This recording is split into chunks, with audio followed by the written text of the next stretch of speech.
The Benefits of Being an Octopus, Chapter 5.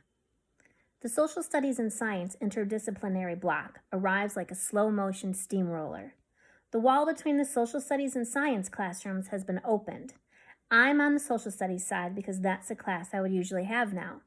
But at least I can see the tanks of hermit crabs on the science side. They could use a cleaning.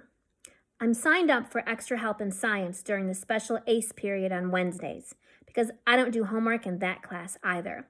But it's okay because Mr. Peck lets me spend the period cleaning the tanks. They're usually filthy. I figure he's the one who needs the extra help. "Let's get crackin'," Ms. Rochambeau calls out. "I want to see nothing on your desk except your debate packet. I'll be coming around to check." Around me, everyone moves in a flurry, cleaning out their desks to leave only their beautiful, filled-out, remembered packets. Octopuses can squish their bodies down to no bigger than a crumpled-up bag of chips. By the time Ms. Rochambeau gets to my desk, I might as well be that balled-up bag, with all the chip bits eaten, ready to be tossed into the trash. Ms. Rochambeau raises her eyebrows when she gets to me, not in a "how clever to ball up in like a bag of chips" way, but in that "you have disappointed me with your very being" way that teachers are so good at. She shakes her head as she writes my 0 in her grade book. "Sometimes, Zoe, I hope you surprise me." "I forgot it at home," I say to my desk. "I promise I finished it." She murmurs. "It doesn't do you any good at home, unfortunately." She pretends she believes me. I pretend I don't want to squirt octopus ink all over this classroom. "Maybe I could be in the debate anyway," I say, even though she's already moved on to the next kid. "I know all my facts." She doesn't look up from the other kid's packet. "Then you should have brought in your filled-out packet so I could see that. I was very clear with my expectations." Having to sit and watch everyone else is even worse than getting Miss Rochambeau's raised eyebrow of disappointment. Calvin Umbator mumbles through his opening statement about the terrifying Tyrannosaurus Rex, reading directly from his packet. Then Matt Hubbard is up. He stands up like he's been waiting his whole life for the opportunity to address the combined social studies and science classes. "My friends, the best animal on this earth is clearly the orca." Did I make that whole Matt agreeing with me in homeroom thing up? Did that even happen? Because part of me feels like I shouldn't be allowed to think the name Matt Hubbard, or at least that if I do, angry flying Vikings will show up and beat me over the head with wooden swords, yelling, "Not worthy!" Because he's the whole package, like an all-expenses-paid trip to Disney World package. And I'm nothing like that. Maybe I'm the stub of an already used bus ticket, specifically the bus that my dad took to get away from us. And even then, I'm the ticket stub that's at the back of the bus with muddy boot marks all over it. But he did talk to me, didn't he?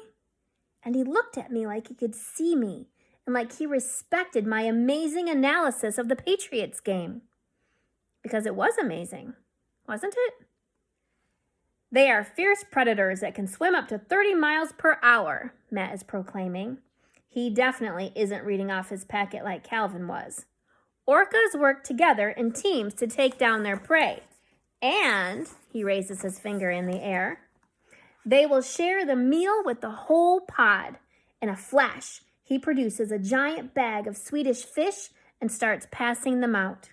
He keeps up his presentation over the joyful squeals as people get handfuls of candy fish delivered to their desks. I pop one in my mouth. It's delicious. Could I have actually competed with this? And they're camouflaged. Their black back blends in with the ocean if someone is looking down on them, and their white belly blends in with the sky if someone is looking up. But two colors are nothing compared to the octopus's constantly changing camouflage, right? And you're all eating fish right now, but they hunt and eat a wide variety of animals, including the seal, the sea lion, the stingray, the squid, and the octopus. Right. I stop eating the Swedish fish. Next, Kaylee Vine stands up. Her shirt says, "I'm watching you," and it's got a picture of an owl with giant eyes, and it fits her perfectly. like all of her clothes do. Owls are the best animals. They're wise and they have these things called light rods in their eyes so they can see every single leaf on a tree in the middle of the night.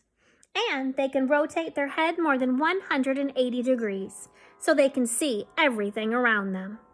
There's something about the way Kaylee looks around at everyone that makes me think she might be able to rotate her head more than 180 degrees too. Under her watch, no detail goes unnoticed. I realize my shirt has slipped to the side and I fix it.